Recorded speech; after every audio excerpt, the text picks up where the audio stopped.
a todos, aquí Eric de nuevo y hoy seguimos con la sección de la hora Alpha Quant en nuestro podcast en Darwinex.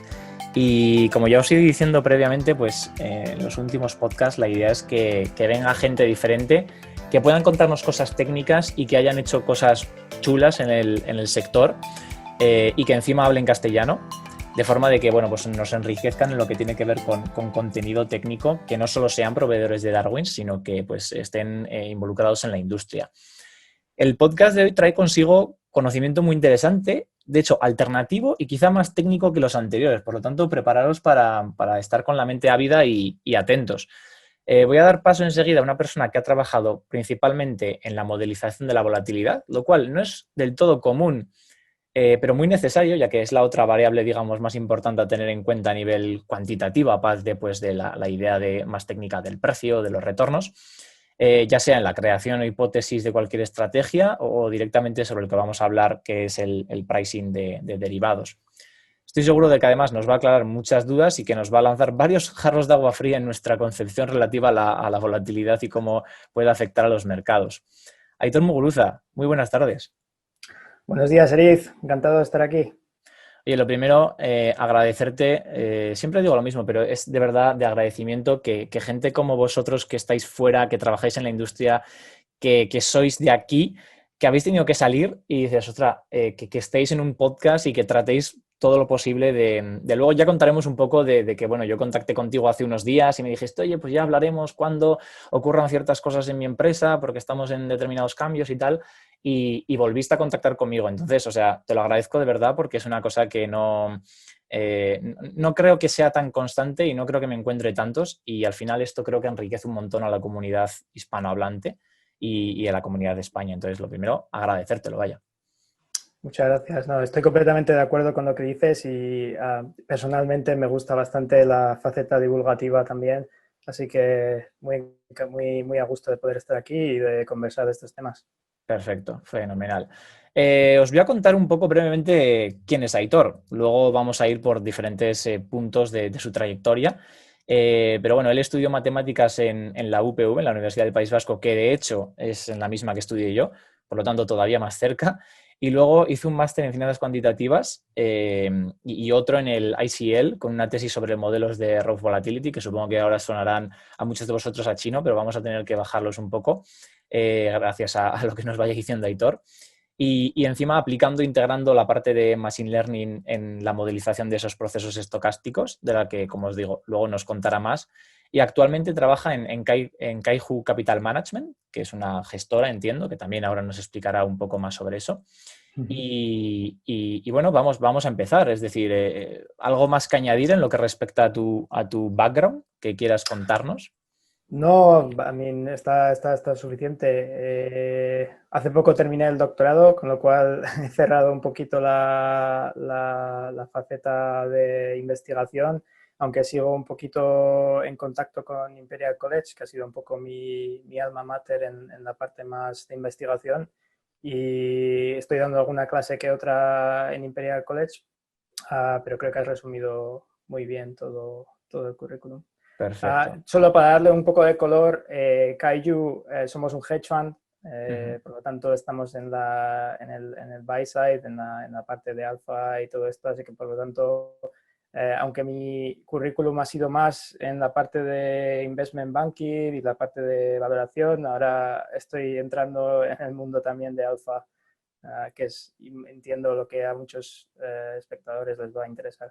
Sí, totalmente. Al final es lo que hace Darwinex también, ser una fábrica en ese sentido de juntar talento y capital. Por lo tanto, nos vienes perfecto. Te voy a meter caña, Voy a empezar ya lo primero con una parte no técnica, pero sí creo que importante sobre... Claro, tú tuviste que salir. Es decir, estudiaste aquí, vamos a decir, en el norte de España, que es un sitio, pues vamos a decir, pequeño, amigable y familiar, y te saliste. Entonces... Quiero saber un poco tu opinión sobre el ecosistema actual en España en lo que respecta a finanzas cuantitativas, a ciencia, digamos, aplicada a mercados financieros, y por qué no te quedaste aquí, si tienes alguna idea de volver, cómo te sientes en todo esto. Muy buena pregunta. Yo antes del máster tengo que contar que hice un programa Erasmus, bueno, que no era Erasmus, sino que fui a Estados Unidos en mi último año de carrera de matemáticas y allí es donde realmente yo empecé a interesarme por el mundo de las matemáticas financieras y cómo se podía aplicar todos estos modelos estocásticos al trading, a la valoración y todo esto. Y luego ya cuando volví, sí que es verdad que hice ese ejercicio de buscar a ver qué programas de finanzas cuantitativas o matemáticas había disponibles en España. Y sí que empecé un máster de 2 años aquí en España, bueno, allí en España, y lo que pasa que el segundo año hice una aplicación a Imperial College London y me cogieron y al final me acabé yendo por motivos obvios, por temas de currículum y demás, Sí. obviamente era mucho más fuerte. Pero volviendo atrás a los programas que hay en España, la verdad que hay unos cuantos, pero como dices, en comparación a lo que viene a ser la Unión Europea o otros programas en otros países, la verdad que no despuntamos tanto, ¿no? Y al final sí que es verdad que irte al extranjero tira mucho porque, ¿sabes? Te metes en todas estas listas online de cuáles son los mejores programas de quants del mundo y al final en el top 50 o en el top 30 nunca suele haber una universidad española, que lo cual no quiere decir que el nivel sea peor o menos, ¿sabes? Menos calidad, pero al Sí. final el nombre en el currículum, las conexiones con las empresas y todo eso, creo que en el extranjero se están controlando, se están haciendo algo mejor que en España.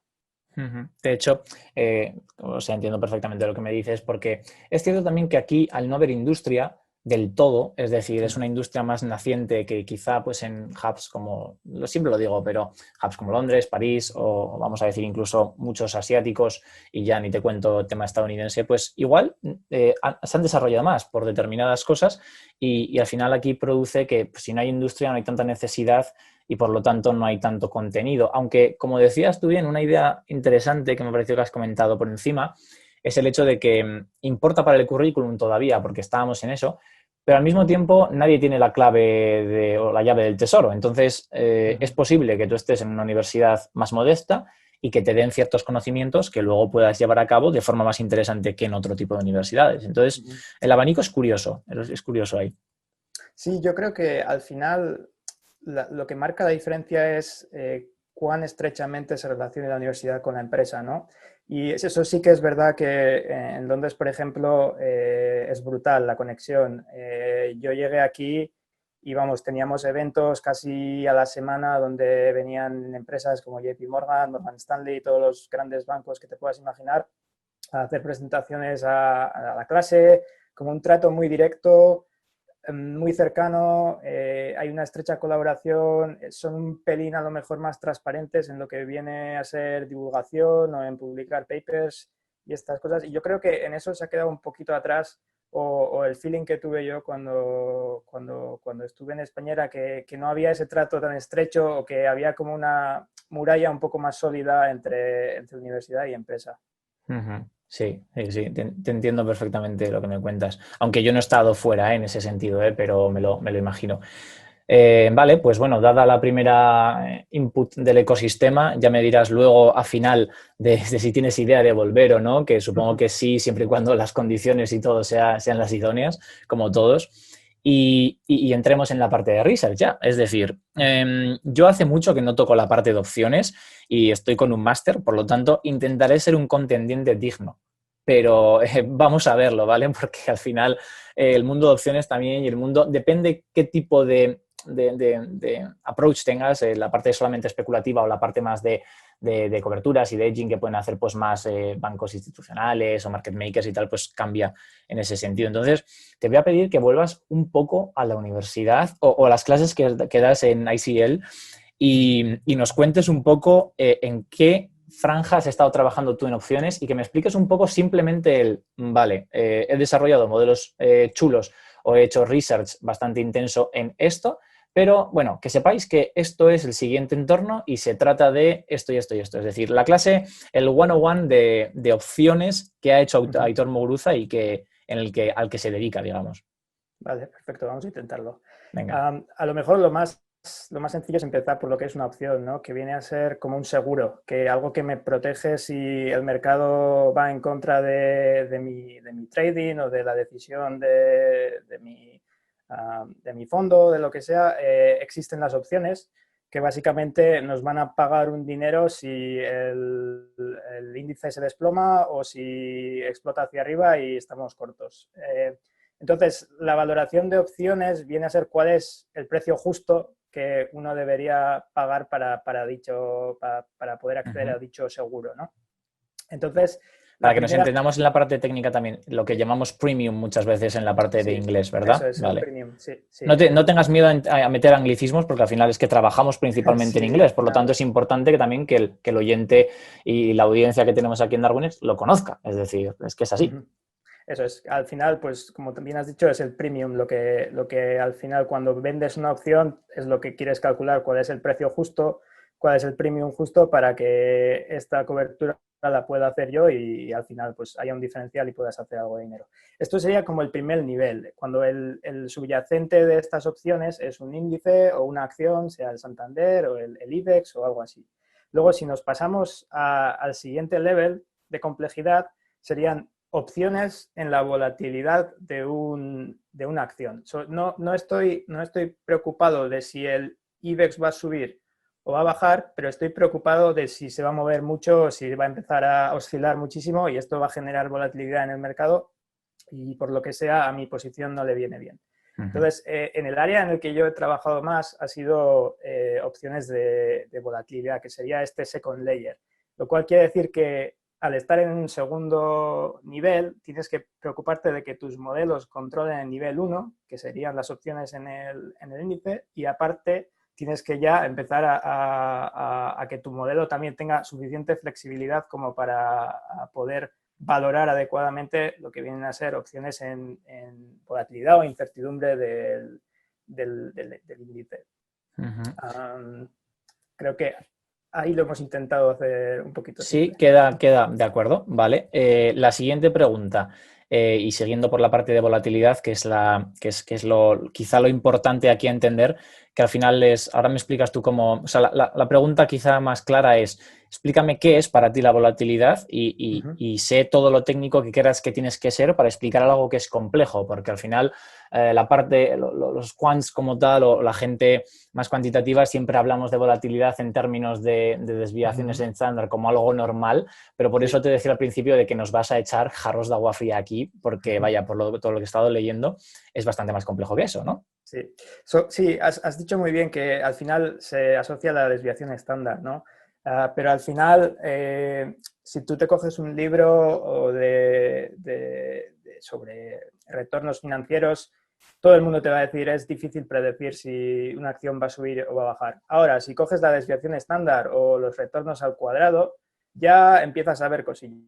Tienes autocorrelación, tienes clustering, tienes ciertos fenómenos que son más o menos la norma o que todo el mundo los tiene asumidos. Entonces, al modelizar volatilidad, el principal problema es que hasta ahora los modelos han sido markovianos. Y voy a explicar lo que es markoviano. Markoviano quiere decir que cómo va a evolucionar el modelo en el futuro solo depende del presente. Por lo tanto, hay una parte en la que te olvidas de todo el completo past de lo que ha podido pasar en este índice o en esta, lo que sea, una acción, y eso se mueve, o sea, se muere completamente. ¿Qué pasa? Esto es una gran contradicción a lo que se observa en los mercados y en lo que se lee en los papers de que la volatilidad tiene memoria, la volatilidad tiene clustering, depende de lo que haya pasado el mes anterior, la volatilidad es persistente. Cuando el mercado está nervioso no lo olvida rápidamente, ¿no? Entonces, mi aportación al área de volatilidad ha sido realmente trabajar con una serie de nuevos modelos que son los que se llaman RAF Volatility, que son capaces de tener esta memoria, que básicamente no se olvidan tan rápidamente, o el hecho de que no son markovianos, por lo tanto, cómo haya evolucionado el modelo en el pasado impacta a cómo va a evolucionar en el futuro. Y esto es, como digo, muy, muy, muy sencillo, creo, de entender conceptualmente, Sí. pero ha costado muchísimo tiempo por tecnología y demás poder utilizar este tipo de modelos en sistemas de bancos o en un ordenador normal, porque obviamente el coste de tener que mirar al pasado y tener que tenerlo en cuenta para hacer una proyección a futuro era bastante complicadilla. Joder, qué interesante. De repente me has explotado un poco la cabeza porque yo he trabajado con las... O sea, al final yo creo que todos pasamos por diferentes etapas. La etapa, todos, es decir, la etapa más técnica, la etapa más quant, pero la quant empieza a abrir otras 800 puertas. Y yendo a lo que acabas de contar, a empezar a decir, oye, realmente... en los procesos a nivel de mercados financieros, los sistemas que tengo que tratar de modelar, ¿son markovianos? ¿No son markovianos? Es decir, ¿importa el pasado y el mercado tiene cierta memoria o no? Pues la gente, por ejemplo, vamos a ir a lo más simple, que tira líneas de tendencia o tira líneas de soporte, de resistencia y tal. Pero a nivel más de modelización, pues hay diferentes paradigmas, por ejemplo, en la parte de AI, de inteligencia artificial, como por ejemplo el reinforcement learning, que se trata más de esos procesos markovianos, incluso aquellos que no son del todo observables. Entonces, claro, acabas de...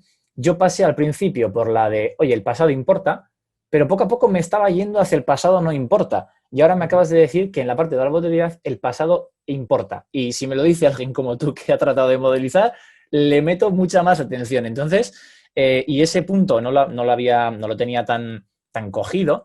Pero antes de llegar ahí, quiero que me cuentes un poco más sobre, es decir, vamos a seguir siguiendo el 101. Claro, estamos hablando de modelos de volatilidad que quizás son esos modelos más avanzados viniendo de aquellos otros como son binomiales o puede ser el mítico Black-Scholes que puede conocer gran parte de la audiencia y luego pues ya vamos al local volatility, al stochastic volatility y luego ya no sé si viene el ROVE o son la familia de volatilidad como hablabais en el paper. Pero cuéntame un poco, es decir, la trayectoria en ese sentido que pueden tener esta tipología de modelos porque al final, ostras, si yo quiero hacer un pricing de un derivado, tengo que tener en cuenta esa incertidumbre y ese riesgo de modelización, porque aunque no sea una estrategia totalmente especulativa, estoy especulando en la implied volatility que estoy tratando de aproximar. Entonces, cuéntame ahí cómo los diferentes modelos, claro, pasamos de un Black-Scholes, te voy a dejar a ti, pero empezando de, oye, un Black-Scholes, qué ciertas asunciones tiene y cómo ahora los modelos de volatilidad quizás tengan más sentido. Vale. Sí, pues como has explicado bien, lo mejor yo creo que es empezar por Black-Scholes, ¿no? Que es el modelo que ganó el premio Nobel y por lo tanto, por muy sencillo e intuitivo que pueda parecer ahora, no lo fue para nada en su época, ¿no? Claro. Lo que pasa con Black-Scholes es, como has dicho, que la volatilidad implícita, que viene a ser vamos a decir, la jerga que los traders usan para referirse al premium de las opciones o al precio de estas opciones, porque al final todo el mundo, por mucho que Black-Scholes tenga sus problemas, lo único que ha dejado seguro para el futuro es cómo calcular la volatilidad implícita. Y es que en el modelo Black-Scholes esto es completamente constante. La implícita es un valor constante, un 20%, un 30%, lo que tú digas, y todas las opciones se valoran igualmente.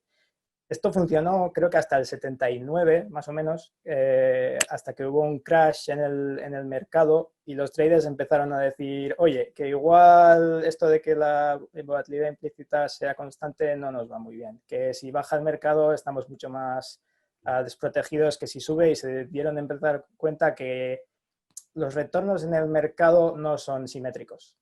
Los heavy tails, todos estos black swans, estos eventos, tienden a ser mucho más en la parte negativa que en la parte positiva y por lo tanto lo que venía a ser un flat smile, que empezó a ser un skewed smile, que es, vamos a decir, como la sonrisa de la volatilidad, que se le llama en castellano, si no me equivoco, que deja de ser constante y coge una forma como convexa. Sí.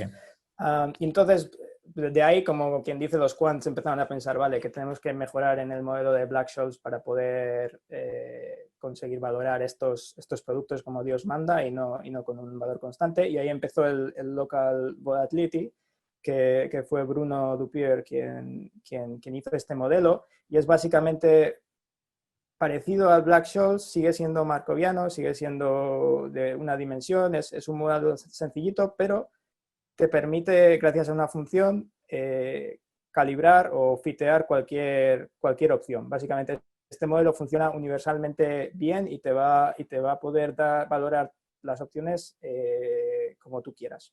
Ahí, perdona que te interrumpa un momentito, Sí. Hitor, porque creo que es importante hacer una diferencia entre qué es calibración y qué es pricing. Sí, sí, Porque sí. quizá ahí, para que los oyentes entiendan exactamente a qué nos referimos en un caso y en otro. Sí, iba a llegar ahora a este Vale, punto. perfecto, me he adelantado. Ahí lo que estamos haciendo sería un fiteo, que es básicamente vemos el mercado y tenemos un modelo que hace, que replica más o menos los precios que estamos viendo en el mercado. Cuando estamos calibrando un modelo al mercado tendemos a ser un poquito más exigentes, en el sentido de que no solo quiero tener un precio adecuado, sino que quiero que mi modelo pueda replicar ese activo.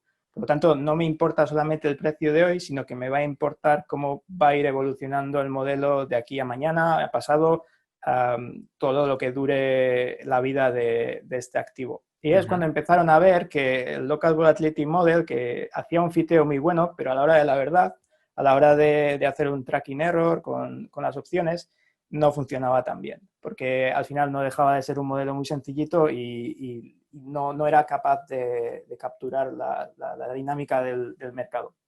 Y de ahí se pasó a los Stochastic Volatility Models o los Local Stochastic Volatility Models, que empiezan a ser ya una mezcla entre el Local Volatility y la volatilidad estocástica, que es como un proceso nuevo que le enchufamos al modelo para que tenga la volatilidad su propio proceso.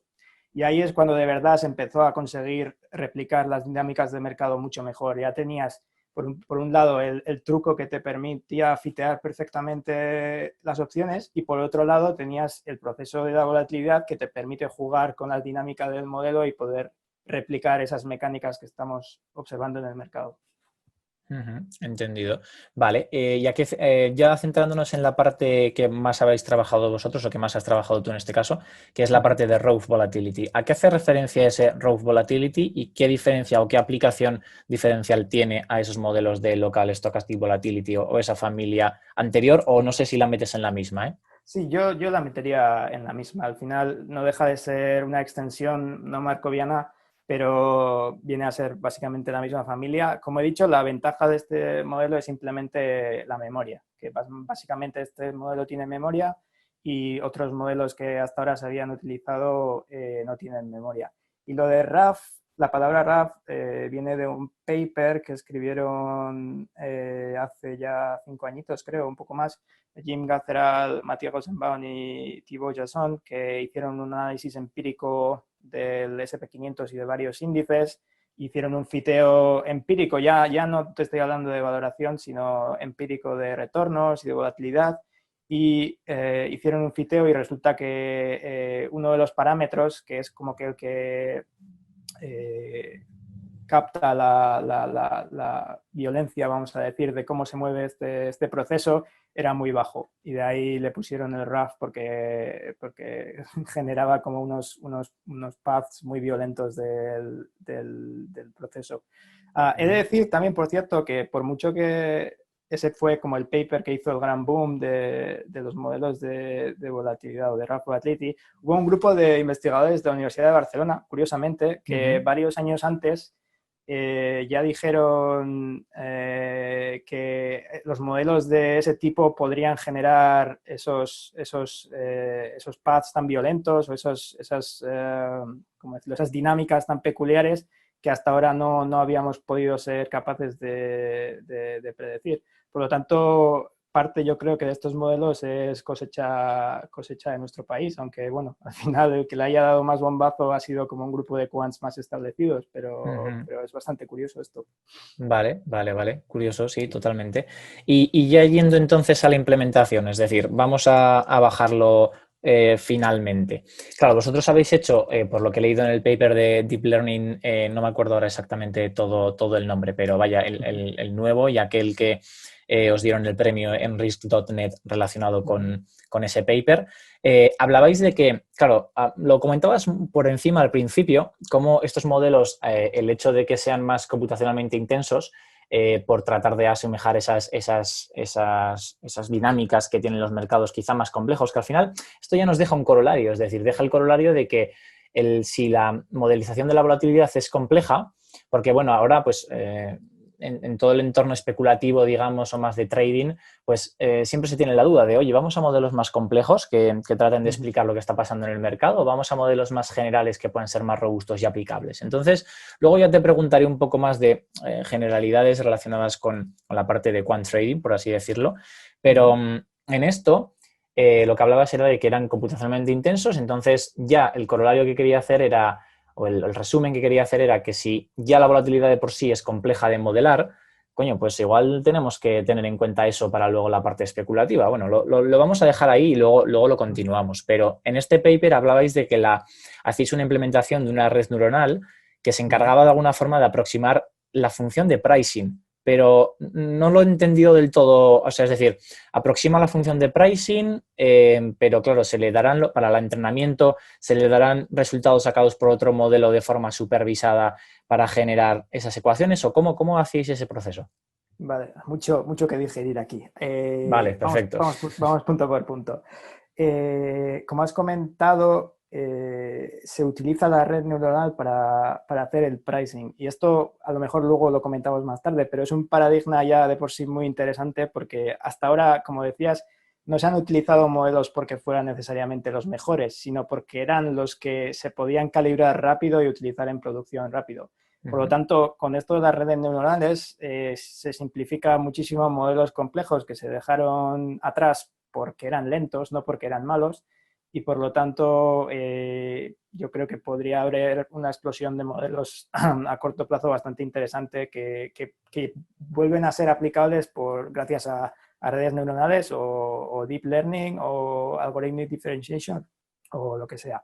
Y volviendo al paper, sí, la idea era esencialmente, bueno, estos modelos, como he dicho, son bastante complicadillos, son más o menos entre 2 veces y 3 veces más lentos de calcular que un modelo habitual, por lo tanto ya te ponen más o menos mala cara en cualquier banco si les dices, oye, este modelo funciona bien, pero vas a tardar el triple en hacer una valoración, ya te miran un poquito raro.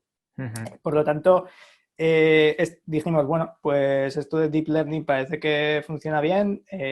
No sé si habréis comentado, pero vamos, el teorema más famoso de Deep Learning es que es una aproximación universal, que puedes aproximar cualquier función que quieras. Pues dije, bueno, pues si el pricing es la función que nos interesa, ¿por qué no lo intentamos, no?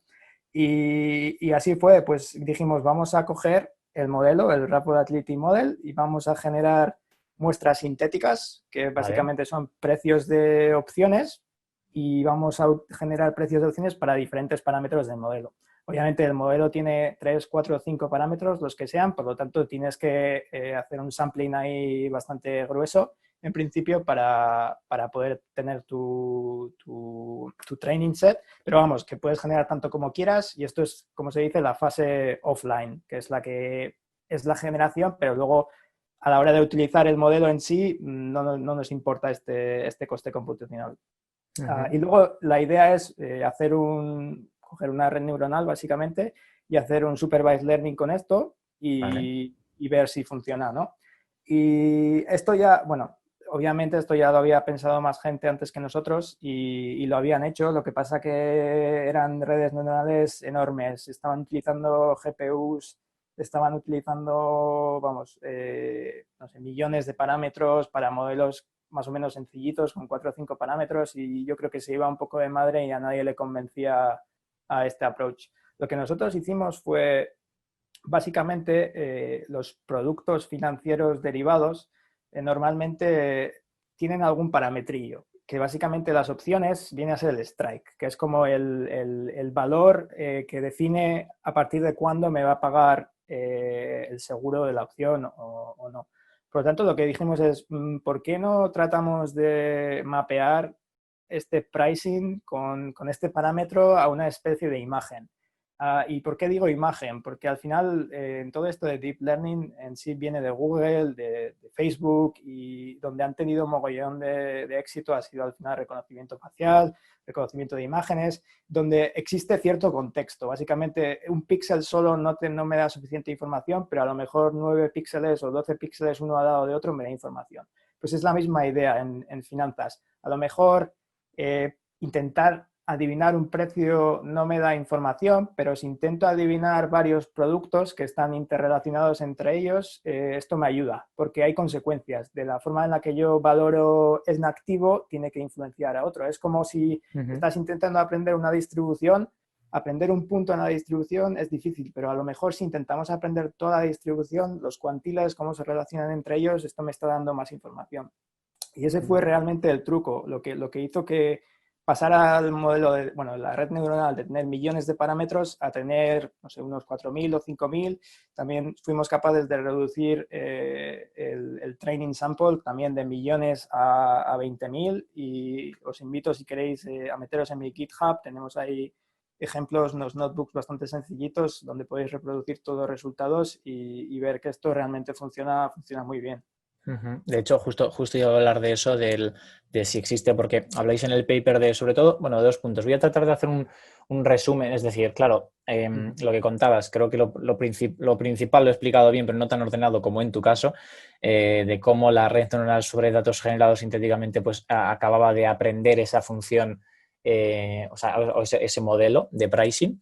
Y luego lo que me parece súper curioso es cómo habéis aplicado un transfer learning, no exactamente, pero sí, en lo que respecta a tema de image recognition y cómo ese procesamiento de imágenes y esa interrelación de diferentes activos, que entiendo, no sé si hablas de diferentes activos como diferentes derivados o mismos derivados dentro de un mismo mercado. ¿Nos puedes...? Podría ser cualquier cosa, en Vale. principio. En este caso estamos hablando de opciones porque tienen como 2 parámetros, que sería la fecha de expiración y el strike, que nos da como 2 dimensiones y nos permite hacer como un dibujo básicamente que pixelado como lo he dibujado. Pero en principio se podría hacer con varios productos, varias dimensiones.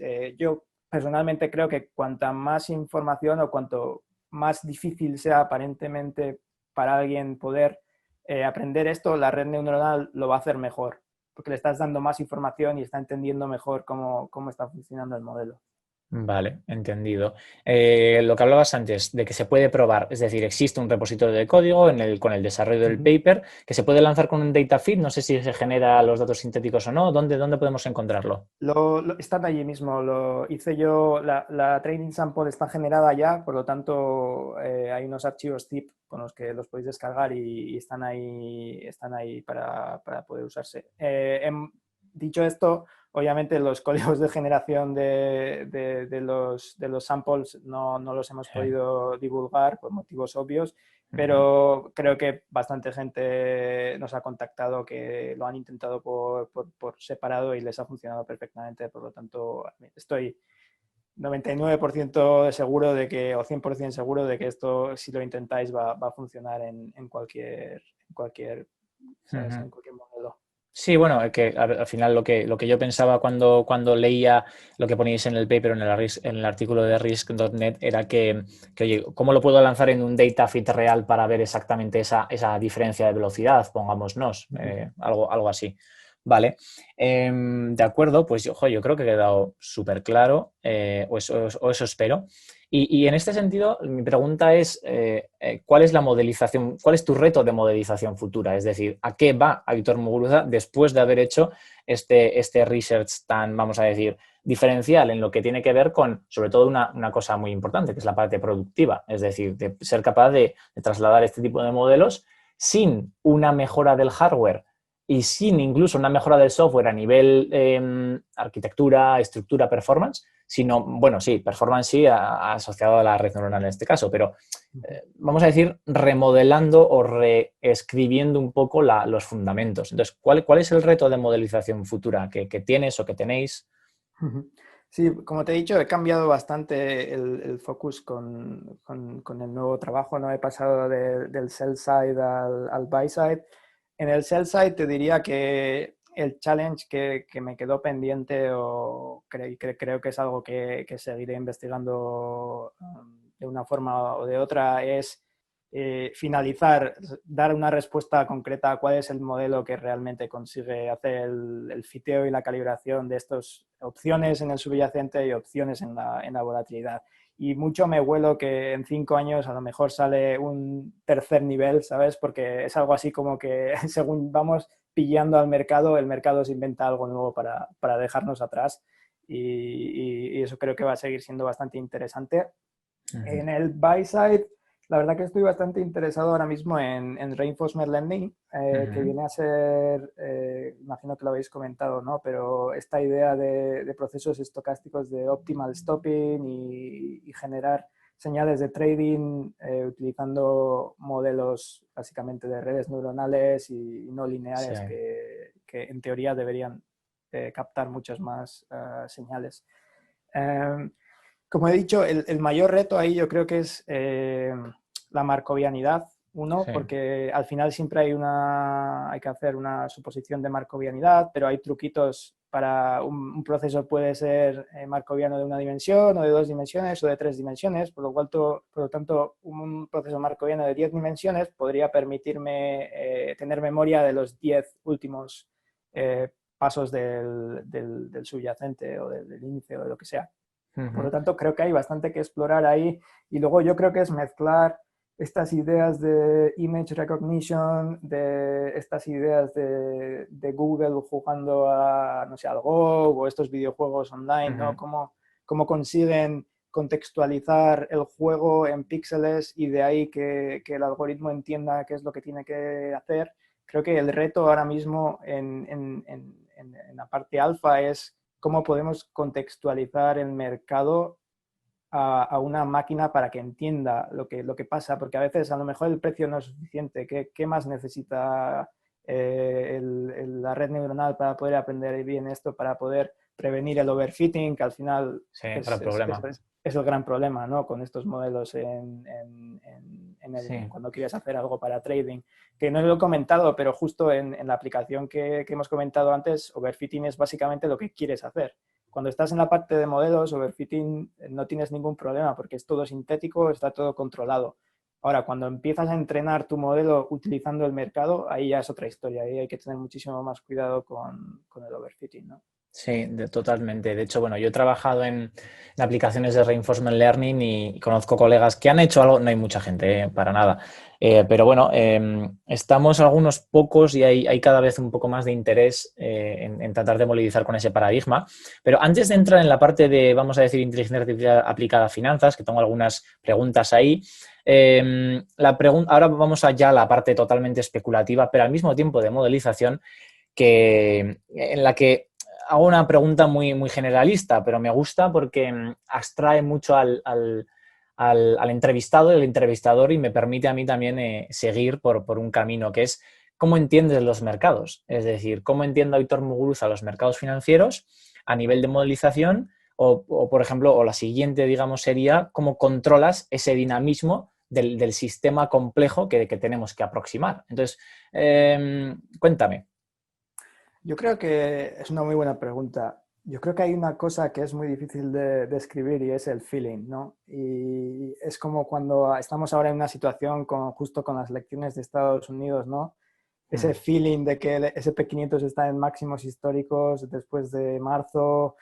Yo creo que ahora mismo hay un feeling general de muchísima incertidumbre, de esto es una burbuja, ¿qué va a pasar, ¿no? Yo creo que en general, ese feeling es difícil de explicar, ¿no? A un modelo. ¿Cómo le dices que es la primera vez que son las elecciones de Estados Unidos y que está pasando lo que está pasando y todo esto, ¿no? Yo creo que hay una parte que no se puede modelizar, pero que afecta fuertemente a la forma en la que hacemos el hedging en nuestros activos, ¿no? Porque ahora, por ejemplo, en momentos de incertidumbre vas a tener muchísima más cobertura en movimientos negativos del S&P 500 o de otro índice que en otros momentos en los que más o menos no hay ninguna incertidumbre a corto plazo o van las cosas tranquilamente, ¿no? Y otra cosa también muy interesante, que por cierto esto ya es de marzo, pero bueno, creo que es interesante comentarlo, es como el VIX, que es el índice de volatilidad del S&P 500. Mucha gente hace trading del VIX porque la volatilidad siempre se dice que revierte a la media bastante rápido y tal, pero en marzo hubo un spike terrible y todo el mundo pensaba que iba a volver abajo, pero estuvo alto muchísimo tiempo. Y esto también introdujo como unos paradigmas raros de mercado que son como nuevas mecánicas que no se habían visto antes, que la volatilidad no revierte tan rápido, que se puede quedar ahí arriba. Esto afecta a la volatilidad implícita de los mercados. Luego, de repente, cuando todo el mundo se espera que el mercado va a pegar un piñazo, empieza a subir y parece que no acaba la subida, ¿no? Creo que hay cosas que no se pueden explicar en modelos y al final lo que uno puede hacer es mantener más que dos ojos, si puedes, en el hedging e intentar protegerte. Aunque eso al final vaya a mermar un poquillo los retornos. Sí, entiendo. De hecho, bueno, ahora que entramos un poco en la parte de modelización, pues más compleja, como decíamos, digamos que es cierto que, como decías, al final empiezas a tener dudas, es decir, oye, ¿hay predictabilidad? ¿Hasta qué punto somos capaces no de seguir? Pero me parece muy interesante y ahora vamos a elaborar sobre esto más.